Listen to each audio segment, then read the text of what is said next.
This is the Everyday AI Show, the everyday podcast where we simplify AI and bring its power to your fingertips. Listen daily for practical advice to boost your career, business, and everyday life. Picture this: billions of AI-powered agents doing work autonomously without human intervention, powered by large language models, doing many of the manual, tedious tasks that many of us hate. This isn't some future. This is possible now. And I think especially over the last week, AI agents have been all of the buzz. So today we're going to be talking about AI agents, what they are, and why everyone is suddenly talking and scrambling to figure out and implement AI agents. All right, before we get started, a quick word from our partners at Microsoft. So, why should you listen to the Work Lab podcast from Microsoft? Because it's made for leaders who know they must adapt to stay ahead. Work Lab is the place to find real-world lessons and actionable insights to guide you and your organization through your AI transformation. That's WORKLAB. No spaces, available wherever you get your podcasts. All right, thanks to Microsoft, and let's dive back in. I'm excited for this one, y'all. What's going on? My name is Jordan, and this is Everyday AI. If you're new here, thank you for joining us. If you're on the podcast, as many of you are, make sure to check out your show notes. There's going to be a link. You got to click it. It is our website, youreverydayai.com. On that website, literally hundreds of episodes, hundreds of hours of whatever you care about in generative AI. It's all on our website for free for you to learn. It's like a free generative AI university. And this show, it's for you. Doing it every single day, the live stream, the podcasts, and the free daily newsletters. Let's just jump into AI agents. And you know what? I'm going to start here because when was this? A year ago? Yeah. At the end of last year, at the end of 2023, I came out with 24 bold AI predictions for 2024, right? So I think this was probably in November, so about 10 months ago. One of the things that I claimed that would happen in 2024, and these were all, let me be honest, very bold and wild predictions. And the weird thing is many of them came true. And when I put out these predictions, not a lot of people agreed with me, but I did kind of a midterm show in June. And strangely enough, almost all of them had either come true or were on pace to come true. And one of them that had yet to kind of come to fruition is I said in 2024, we may see more AI agents than humans. So here we are in September 2024, and the last week has been absolutely bonkers for AI agents. It's like every single big $1 trillion company in the world got together and they said, all right, let's go ahead. Agents on 3, 1, 2, 3, break. And then everyone went out and started either announcing or pushing or highlighting or updating and improving their agentic capabilities. All right, so on today's show, we're going to go over some of the basics. And I also, I want to hear from you. So I want to hear from our live stream audience. What questions do you have about agents? So everyone joining us, Colby and Michael and Antonis and Marie, Rolando, everyone, Cecilia, Tara, Brian, thanks for joining us. What questions do you all have? But also, podcast audience, I always leave my LinkedIn URL and my email in the show notes. So make sure you go check that out. Reach out. Let me know what questions you have about AI agents. But one thing that I want to first talk about, because we're not going to be going over this over the course of today's show, is there's different kinds of AI agents as well. So there are AI agents that will either be triggered manually, right? So I can sit here, essentially click a button and have that AI powered agent essentially go execute a series of tasks, right? So there are manual AI agents. There are autonomous AI agents. So those are AI agents that are essentially running around the clock. Okay. And then there's something in between. These are called semi-autonomous agents. And am I making that term up? Yes, I am making up these three classifications. So if you go Google them, you're probably not going to find very much. But I think we have to separate them in those three different categories. So keep that in mind as we talk. And kind of the middle, these semi-autonomous agents, that's something in between. So that could be triggered by a workflow. That could be triggered by something, a customer inquiry. It could be something that is scheduled to happen, right? So it's those three different types. So something that is manually triggered by a human, something that is fully autonomous, running kind of around the clock, and then something that is maybe triggered by an event, a webhook, a customer inquiry, Zapier, etc. All right, so keep that in mind as we talk about everything that's going on in the world of AI agents. So let's start with an overview, because AI agents are not science fiction anymore, and they're not new. We're going to go over a timeline later, but AI agents have kind of been in the conversation for actually more than a decade, right? But it is just with the recent advancement, obviously, in generative AI and large language models that have thrust AI agents not just into the conversation, but also they've crept their way into every major company. The biggest companies in the United States and therefore the world have all highlighted and emphasized their investment in AI agents. So this is no longer one of those fringe discussion topics. Like I think 2 years ago, it kind of was, right? You had to kind of be a large language model or generative AI or an OpenAI dork like myself, 2 or 3 years ago to really be talking actively about AI agents, but it's not like that anymore. The everyday person, especially here in the US, you are going to be hearing about, you're probably already hearing about them this week, and we're going to go over some of the pieces of news there. But if not, you are going to be hearing about AI agents a ton. So I think it's important to set that groundwork. And here's the other thing. Like I said, they're not science fiction anymore. They're not even a fringe idea anymore. They are here. They are live. They are available. And the other thing that's wild is they are both no code and low code. So even if you want to deploy these in your organization, it's not like you need to have an army of software developers. If you have someone that can understand human language and type on a keyboard and click a mouse, that is all you need to connect AI agents, whether those are semi-autonomous, autonomous, or manual. If you have a human that can speak to essentially an AI system and click a button, you can start deploying these for your organization today. And like I said, I think this has the potential to be both very powerful and exciting, right? As this can lead to billions of dollars literally in saved revenue for companies, right? You have huge companies that are already using AI agents. As an example, I believe Amazon is spending nearly $100 billion a year in research and development, right? So when you talk about the potential to save billions of dollars for companies, that's not hyperbole. That is actually what's happening. But productivity obviously can skyrocket, right? When you think of the manual tasks that you do over and over, and then essentially saying, hey, why don't I train an agent to do 80% of this? Well, it's possible today, right? So there's great promise in terms of productivity, business growth, new opportunities, et cetera. But then there is obviously the downside, right? The sobering reality, y'all, and I never lie to you here on the Everyday AI Show, because what you hear, I think, is a false narrative, because it's a comfy security blanket. When we say things like, oh, AI won't take your job, someone using AI will, that's BS. Because that person using AI, especially if they're using AI agents, right? In theory, the work of that one human can do the work of 2, 3, 10, 20, 30 humans, right? So there's obviously a great challenges and pitfalls when we talk about the safety and the ethical aspects of AI agents. So are they both terrifying and exciting at the same time? Absolutely. But that's why I think now is the right time to have the conversation about this. All right. So let's just jump straight into it. And I want to talk about some of the latest breakthroughs and why this is especially timely now, right? I've been thinking about having this conversation about AI agents now since day one, since I started Everyday AI, more than a year and a half ago.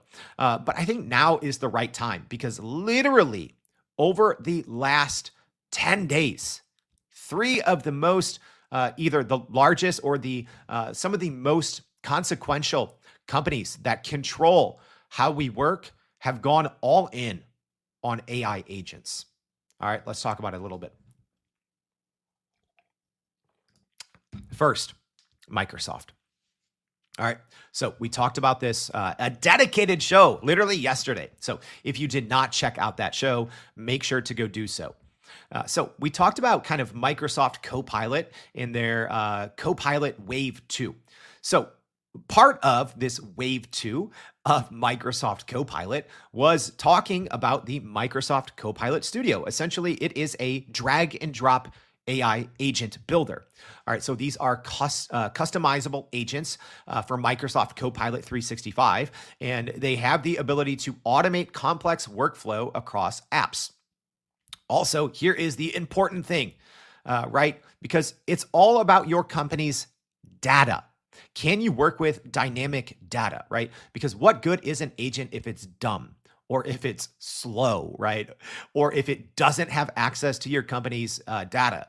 That's why I wanted to start off by talking about Microsoft, because this is rolling out. I believe it should be available by the end of September here, 2024. So having that contextual memory for personalized business interactions is huge, right? And I think that's one of the things that's been, that has created this kind of gap, over the premise and promise of agents over the last 2 years when combined with large language models to actually seeing them in production. It has been this ability to, number one, is it technically feasible, right? Because 2 years ago, it was pretty difficult, right? You had to have a bunch of dorks, right? People dorkier than me.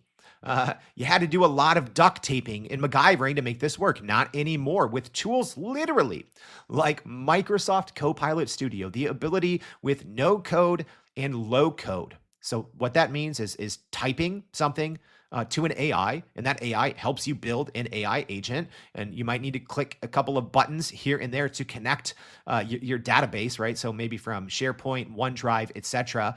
Microsoft's suite of Microsoft 365 products. But at that point, you can integrate with both external tools, internal tools, and your live data sources. This one cannot be overlooked, right? I think the Wave 2 announcement from Microsoft, it got some good play, but I also think that's Wave 2 is kind of what closed the gap, I think, from the original hype around Copilot, right? When it was first announced, 18 months ago, until where we are today. I think this Wave 2 announcement really closed that gap. And one of those things is bringing this combination of large language models that can do autonomous work via AI agents and tap into real-time data. All right, that's not the only one, right? This one is extremely important. Salesforce. Yeah, literally this week is the Salesforce Dreamforce conference. And we've seen the Salesforce CEO essentially say, hey, we've been a CRM company for decades. We are doing a hard pivot. We are an AI-powered agent company now. Literally, that's what he said, not me.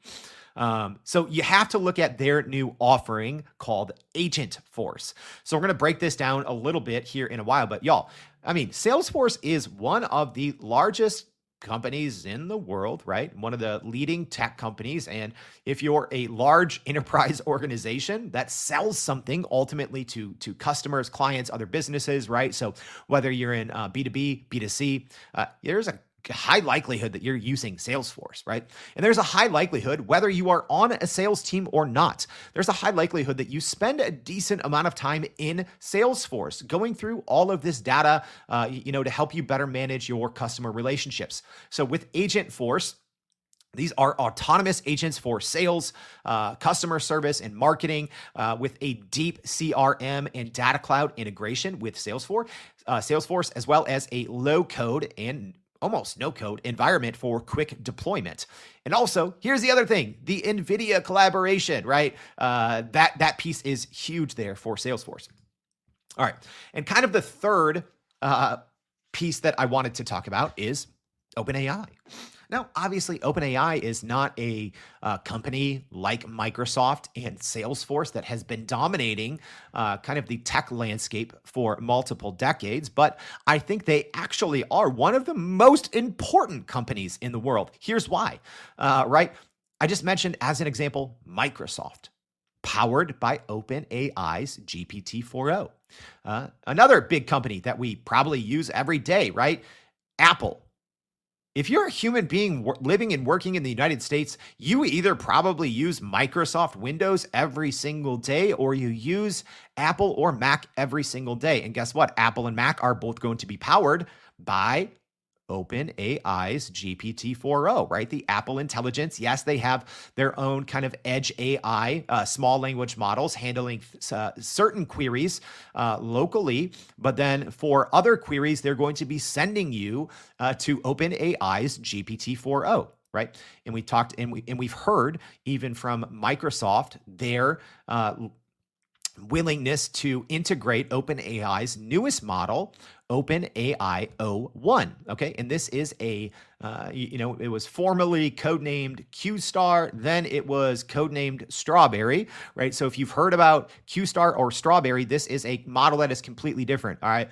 And also, hey, can we stop calling this GPT-O1? That's not its name. All right. So there is the GPT class of models, right? And then there is the reasoning class of models, which is the O1. All right. But so many companies, yeah, I mentioned Microsoft and Apple are actually using OpenAI's technology, but there are I wish I had an official count. I would venture to say tens of thousands or hundreds of thousands of companies that you probably use fairly often, right? You're not using tens of thousands of them, but there are thousands and thousands of companies that we all use all the time that are actually powered by OpenAI's technology. So when you're using, you think you might be using, this AI-powered real estate app. Guess what? They're using GPT-4o, right? So we also have to pay attention to what OpenAI is doing in this agentic or AI-powered agent space.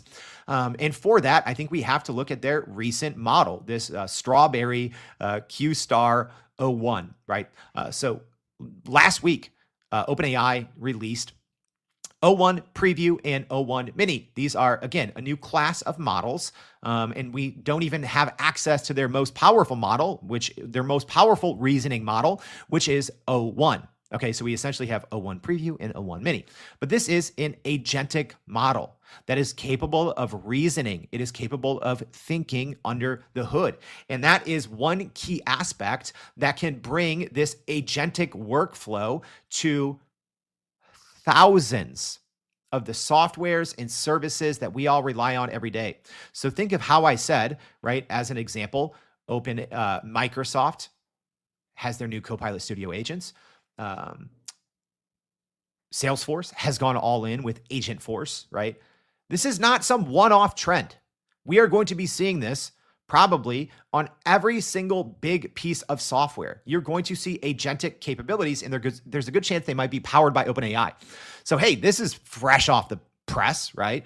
Couple hours ago, Sam Altman tweeted, incredible outperformance on goal 3, even though it took a while. And then he left a link to an OpenAI technical goals blog post. And here's what goal 3 is. Build an agent with useful natural language understanding. All right, I'm going to read this quickly. We plan to build an agent that can perform a complex task specified by language and ask for clarification about the task if it's ambiguous. Today, there are promising algorithms for supervised language tasks such as question answering, syntactic parsing, and machine translation, but there aren't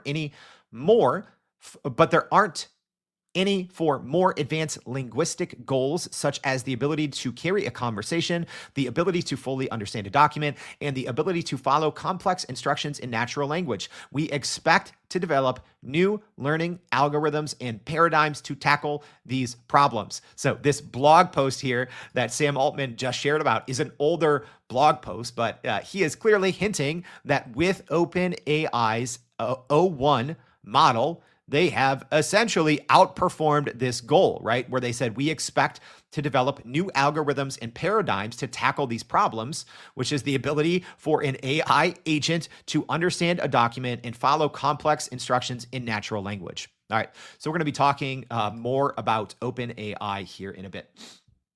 All right, and hey, live stream audience, if you didn't already get your question in, try to get it now. I'm going to tackle them, try to tackle them at the end. All right, so let's talk about what actually makes an AI agent, right? Like, what the heck is an AI agent? So I kind of wanted to start off with some of these recent examples because it's actually nuttier than a squirrel on keto that all of these things from, Microsoft, Salesforce, and OpenAI have happened over the course of like 6 days, right? That can't be a coincidence on where the industry is heading.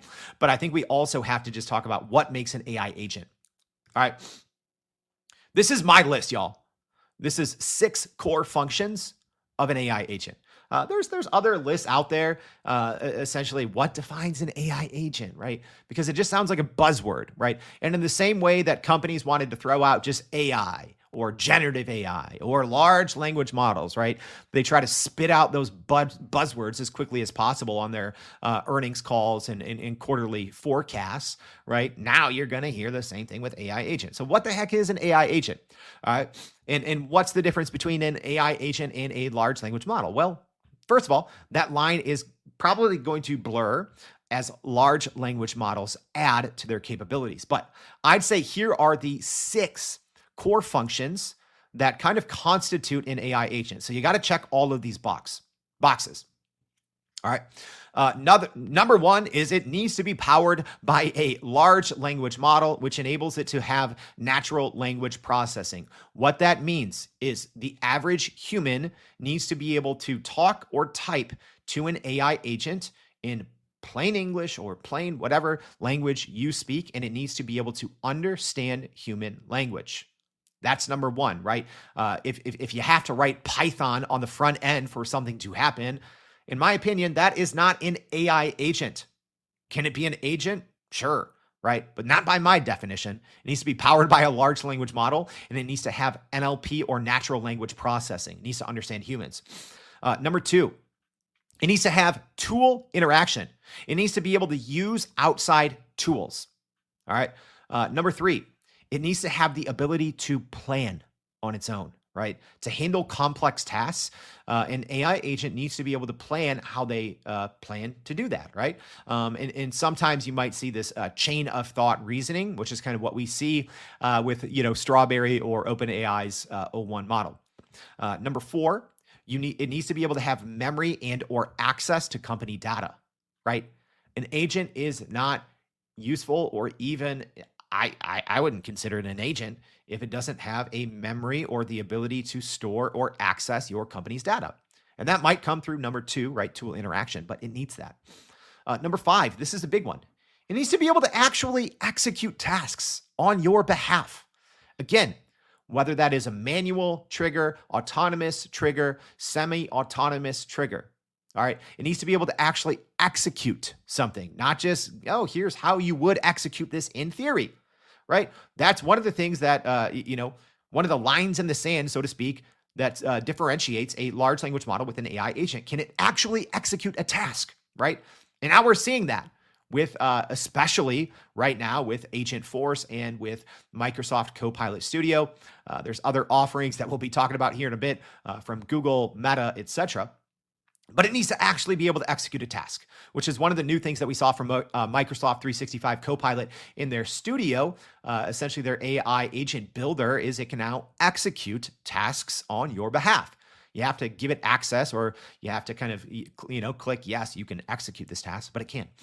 And then number 6, learning and adaptation, right? That's the other big one. If an agent cannot learn and improve, right? And normally, if this is powered by a large language model, it can learn and improve, but it needs to do that. All right, let me recap those things quickly. 1, large language model and natural language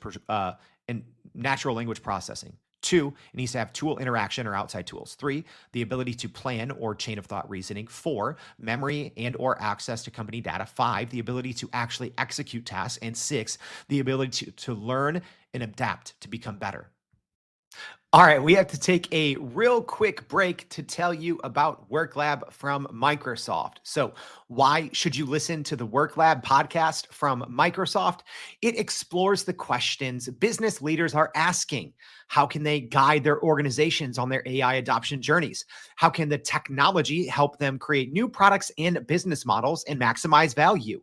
How should they help their teams reskill for this new era of work? And why is it important to be completely transparent about when and how you utilize AI? Find the answers on WorkLab. That's WORKLAB, no spaces, available wherever you get your podcasts. So let's get back to the show. All right, those are the 6 core functions, and that is what differentiates AI agents from large language models. Because right now, large language models, with the exception, I think, of what OpenAI's O1 model will do in the future. Because right now, O1 does not have tool access, right? If I'm being honest, if it had access to all the tools that GPT-4o has access to, for example, code interpreter / data, advanced data analysis, if it had access to, DALL-E, even though I don't think DALL-E's that great, if it had access to the ability to upload files, if it had access to the ability to browse the web via the Browse with Bing integration, if the O1 model had access to that right now, it would be an agent, right? It would be an AI-powered agent. Right now, it doesn't have access to those things, although OpenAI said that should be around the corner. So, essentially, you have the 2 different pieces with ChatGPT and OpenAI right now.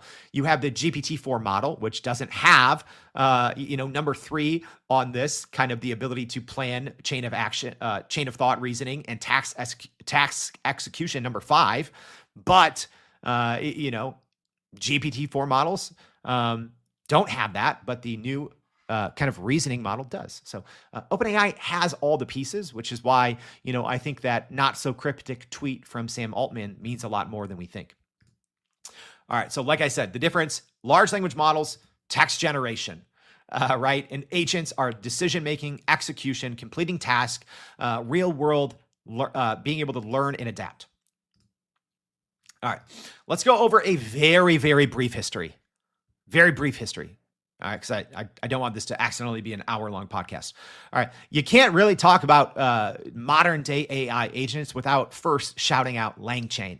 All right, LangChain was very early to this game. So in October of 2022, LangChain launched, and this was essentially very ahead of its time, don't get me wrong. But think of this as a way, it was kind of like duct taping and MacGyvering, right? So you could tap into different large language models and then, kind of string together, creating a workflow to create a sort of agent. So again, it was very ahead of its time, but you can't not talk about LangChain. So, and then in November 2022, OpenAI launched GPTs. Right? Oh, no, wait, that was 23. Sorry. So first, LangChain in Q3 introduced LCEL that's essentially their kind of language for flexible agent creation. Then we saw in November from OpenAI the ability to create GPTs. So again, that's not an AI agent, but that's laying the framework, right? So with custom GPTs, that was the ability for essentially agentic task, right? Not an agent, but more of an assistant, right? Where you could, kind of make a custom version of a large language model, upload some of your data. It has access to all of those tools, and it can complete singular tasks, right? It can't really do that chain of thought reasoning and, run autonomously or semi-autonomously, but GPTs were definitely a step in that. All right, and then we can fast forward to early 2024. So NVIDIA showcased their AI agent hardware acceleration. So you can't skip over NVIDIA's involvement in this. And then we go to April 2024. Meta AI with Llama 3 has started to integrate and slowly tease out its agentic workflows. The same thing with Google at their I/O conference, kind of teased and previewed agent building capabilities there. And then that brings us to current day. In September, in the last like I said, 7 days, we've seen OpenAI announce the O1 model, a preview of agentic reasoning once it has access to all the things that the GPT models have access to.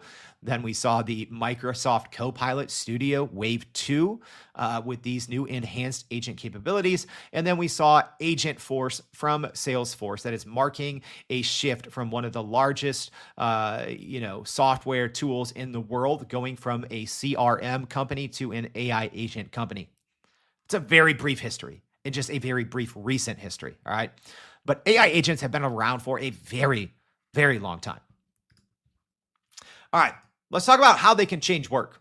Well, if you're still listening to this podcast and you don't see the potential for how they could change work, it's like, y'all, you got to think. You got to look at the writing on the wall, right? And also look at the largest companies in the world, right? So I already talked about Microsoft, right? I already talked about Apple, right? Apple with their Apple Intelligence. So Apple and Microsoft, they control the devices that we use. And Microsoft has already all out said, yes, AI agents, they're here. They're huge. They're a big part of what we're doing. Apple is not there yet because they're like 2 years behind literally every other company, but we have Apple Intelligence coming out. So presumably you will start to see some type of autonomous or semi-autonomous workflows in the future with Apple. NVIDIA, right? I'm going over the largest companies in the world. NVIDIA, they are the engine, right? They are literally the engine driving AI agents and how we all work in the future. Google, like I said, Google at their I/O conference announced AI agents, right? In their Vertex AI agent builder. So as they continue to improve, they're very capable Gemini models. I think Gemini models are great on the back end for developers in their AI studio, not so great on the front end for the average user, right? But with the Vertex AI agent builder, again, one of the largest companies in the world. Then you have Amazon, right? Amazon is investing billions of dollars into large language models. They have their own large language model platform, Amazon Q. They're working on simple agentic workflows. And then Meta as well, right? Those are literally the 6 largest companies in the United States and 6 of the largest companies in the world. And they are investing their dollars and their people into AI agents in some way, shape, or form. So you have to see the writing on the wall. You have to always follow the money. And the money, the time, the attention is all going toward AI agents. So this will greatly impact how we all work. And it is unfolding now before our very eyes. All right, let's talk about a couple example business use cases, right? I hear y'all when you reach out to me on LinkedIn and send me emails. I always appreciate that. And you always say, hey, we got to hear more business use cases, right? So I'm just going to give some examples. So Salesforce Agent Force, right?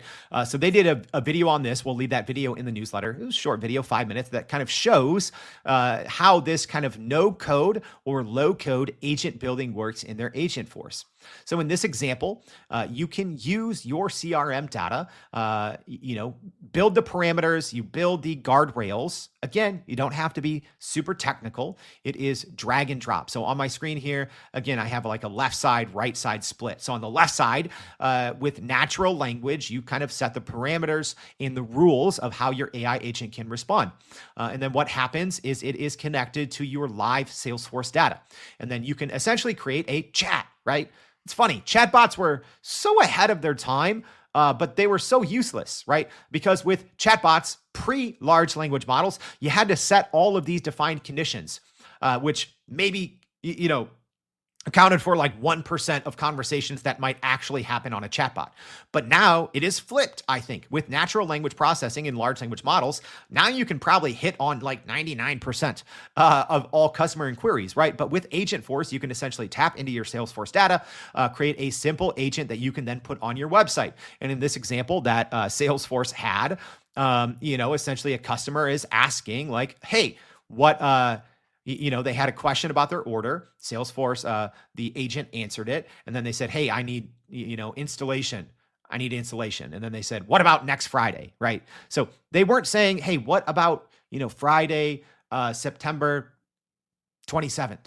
They just said next Friday, right? So you have to have that natural language processing in a large language model to be able to take nuanced conversation and translate that to data and then connect it to your database, right? And then the Salesforce agent gives the options, and they said, hey, we have the following available times on this date. And then they gave a couple options. The person just says 2:30. And then that's one of the options. And then the agent schedules it and then updates the CRM accordingly, right?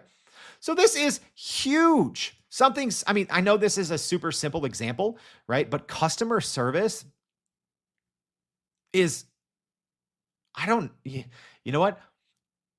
I don't see how humans in the very near future, are going to be the driving force behind customer service. It doesn't make sense anymore, right? It really doesn't. When you have, if this works, right? This is all very new. You got to take this with a big grain of salt. But then you have similar offerings from, other tools, softwares, right?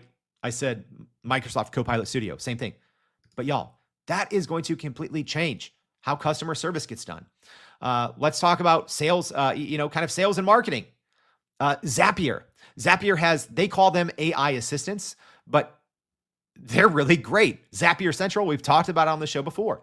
Similarly, these are more like semi-autonomous, but with drag and drop. So you have to connect to other third-party, software. So maybe as an example, you don't use Salesforce. Maybe you use something else.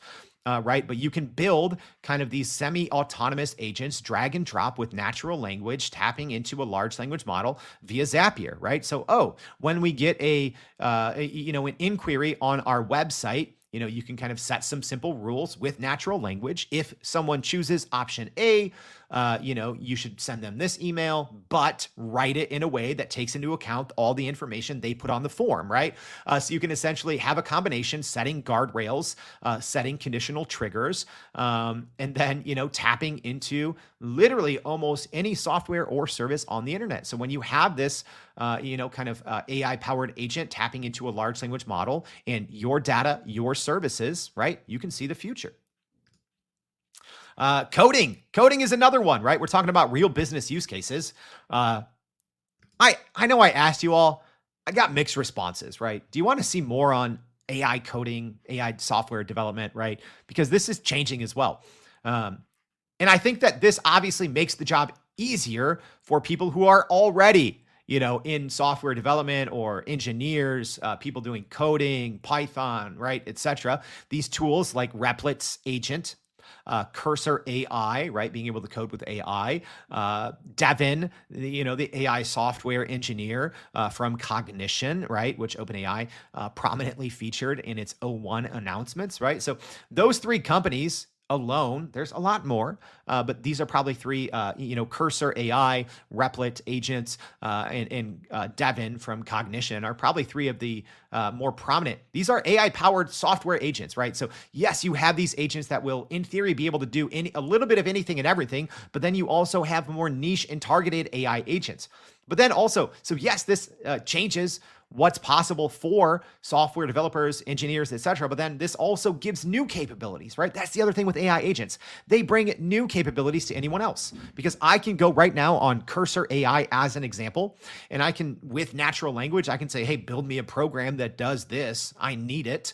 And then probably after, 3 or 4 or 5 prompts, I actually have a piece of software that I created that solves one of my own problems, right?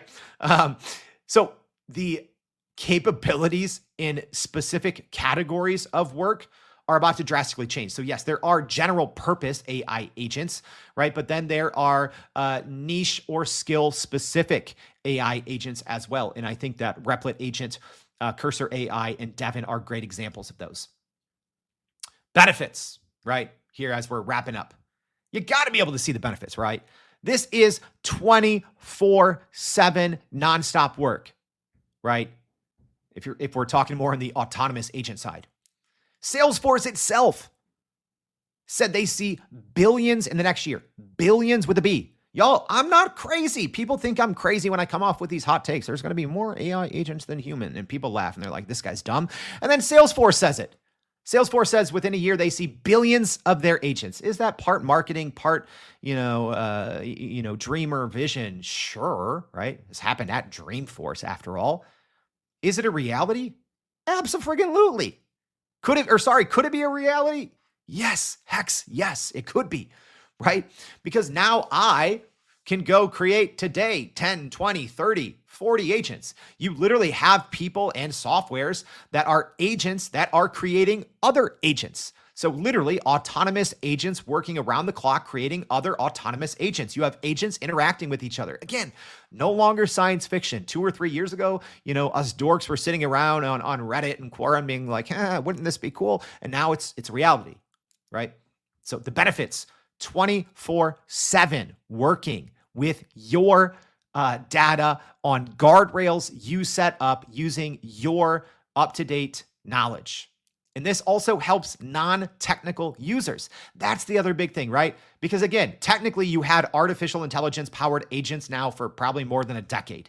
But with generative AI, it democratizes, it lowers the bar. So you no longer, 10 years ago, there was artificially intelligent agents, probably more on the manual or semi-autonomous side, right? But now anyone can do it. You could have started this process at the beginning of this podcast and probably could have already created 5 by now. That's also probably a key for me to go a little faster, right? All right, we can't talk about this without talking about the challenges and limitations, all right? So the quality of reasoning is huge. Really defining this agent-computer interface, or ACI as it's sometimes called, in designing effective interfaces for tool utilization, that's a challenge as well. But I think what we're seeing with Agentforce and Copilot Studio really is huge, and we'll see with Vertex AI Agent Builder from Google how that goes. But also, there's model limitations, right? There's biases right now in these large language models that are, in theory, powering these AI-powered agents. So that's a huge challenge. And also, ethical and safety, right? Especially as AI agents start to learn and adapt, right? And then as we start talking about multi-agent environments. Again, I'm not a doomsdayer out here talking every day about Skynet and Terminator, but you got to think about that, right? Hey, you set up some maybe weak guardrails, and then you set out a system of 50 autonomous AI agents that can all talk with each other, powered by, as an example, maybe OpenAI's O1 model, right? Bad things could, in theory, happen, right? If you don't have enough human in the loop, which I know, y'all, let's be honest, sometimes that is an exaggerated way of saying, hey, us as humans are babysitters for AI. But if you don't have enough human in the loop at the right point, a series of multiple autonomous agents working together in the future could obviously be very unsafe. All right. If you don't constantly have humans overseeing them, if you don't have strict guardrails in place and constantly doing QA on these agents, the future can also be very scary, right? So I don't want to skip over bias, stereotypes, safety, ethics, right? Not even talking about job loss, because I don't care what anyone says. AI is ultimately going to take away way more jobs than it creates. Sorry, it's not me being a pessimist. That's me being a realist, right? That's why the largest companies in the world have all invested billions of dollars into generative AI, into GPUs, into AI agents, right? Yet they're laying off tens of thousands of employees with record high profits, right? I don't know why people don't, I know we need to be optimists as human beings when we talk about AI and our jobs and career and the meaning of work, right? But you also have to be a realist. Wall Street hates employees. Wall Street loves profits. And Wall Street is really going to start to love AI agents, right? Keep an eye on Microsoft stock, Salesforce stock in the next year or so. You'll see what I mean. All right. Then the future and what's next. Well, I don't know what's next. All I know is it definitely has to do with AI agents. Like I said, out of the top 6 companies in the US, so aside from Apple, every other company, Microsoft, NVIDIA, Alphabet, Amazon, and Meta, have all come out and publicly said that they are either investing in or investigating AI agents, or they are all in, right? And then we talked about Salesforce as well, one of the largest companies in the world that touches so many other Fortune 500 companies, right? Like the majority of large enterprises are using Salesforce. I don't even know who Salesforce's biggest competitor is, right? Who knows? I mean, I probably know a couple of them, but you get what I'm saying. The biggest companies that dictate how we work, all going all in on AI agents. All right, let's wrap this up, y'all. So some key takeaways here. We are on the cusp of this big shift from, yes, AI to generative AI to AI agents, right? And you can't really talk about that shift without talking about AGI and our more capable models and AI agents kind of one of this next step that gets us to this artificial general intelligence, or when AI is much smarter at every task than any human being in the world and can do all of these tasks without really much human intervention, right? And I think agents are a step to get us there. Whether you are rooting for AGI or not, it doesn't matter. But we have to talk about that. So we also have to talk about the duality of AI-powered agents. If I'm being honest, I was shocked over the last week that all of this is happening all at once. And that's why I said we got to do a show on this, right? I think a year ago was still too early, but now the writing is on the friggin' wall, y'all. You got to pay attention to it. All right. And we have to talk about the duality, and we have to, business leaders and decision makers, you have to do AI agents and kind of this implementation in the right way. You have to prioritize humans. You have to prioritize safety, guardrails, data, etc. You can't skip over this in the mad rush to be the first big company to implement something from Agentforce, to implement the biggest AI agent from Microsoft Copilot. You don't have to do that. You should be acting now, right? If you don't already have generative AI in place in large language models, you're kind of screwed, right? You should already be having that conversation about these autonomous workflows, AI-powered automation and AI agents. You have to be having those conversations. Whether you're implementing it tomorrow, that's not what I'm telling you to do. You have to be planning for it now. All right? So let's wrap. Got a couple of questions here. Let's see. That's part of doing this as a live stream.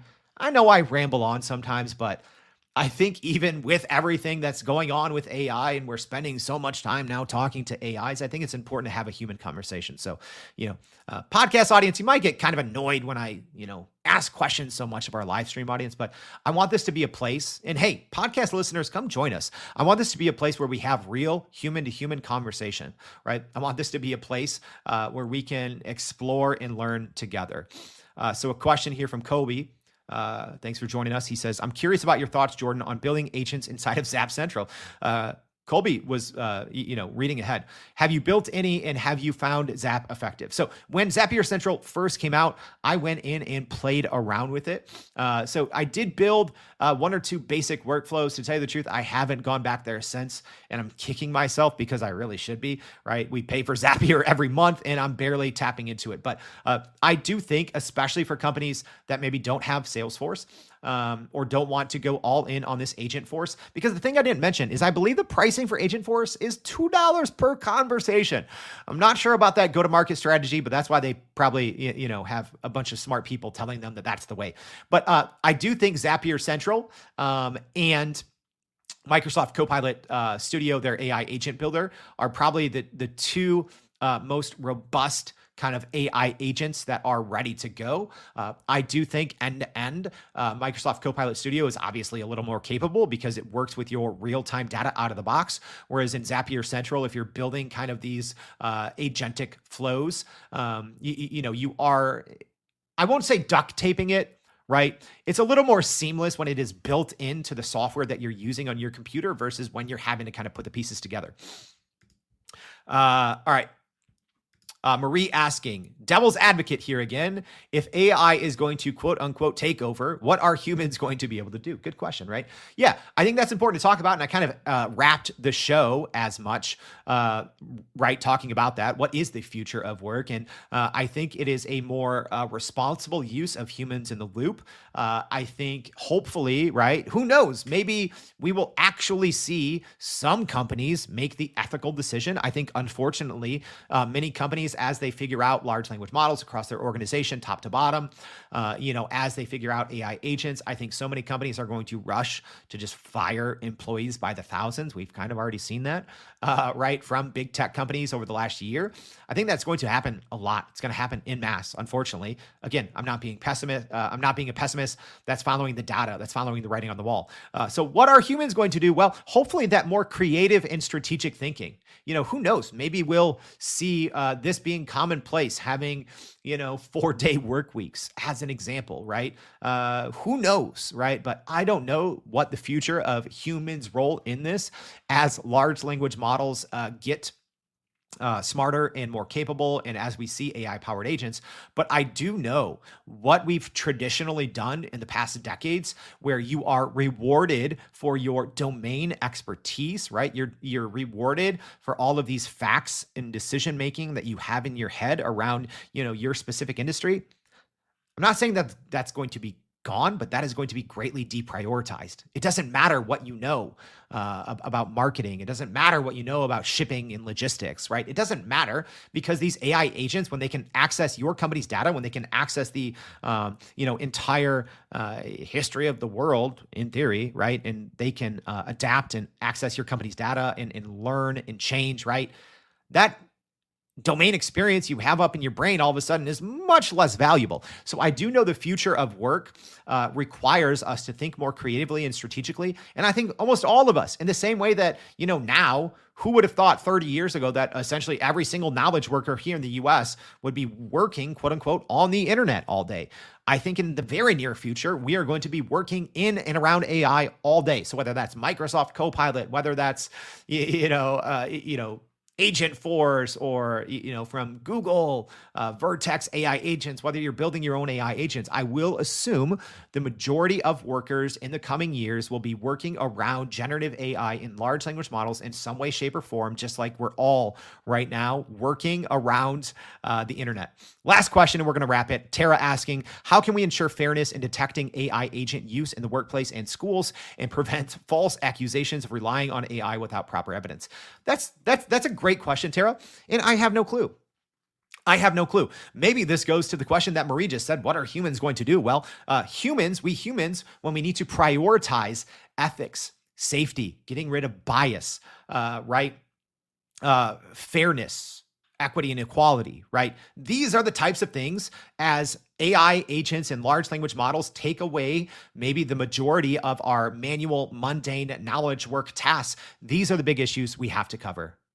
Great question, Tara. And don't worry, we're going to be here every single day helping all of us uncover those next steps of how do we work in the future? Well, at least you know a little bit of how we're going to be working in the near future, but we're going to continue to tackle it here on Everyday AI. Thank you for joining us. If you haven't already, please go to youreverydayai.com.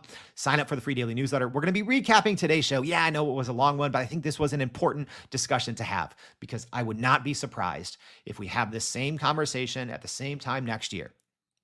I wouldn't be surprised if there are billions of AI agents out in the world. That wasn't just my bold prediction. You heard it from Salesforce as well. But all I know is the future of work is generative AI, and the largest companies in the world are going all in on AI agents. Thanks for tuning in. We'll see you back tomorrow and every day for more Everyday AI. Thanks, y'all.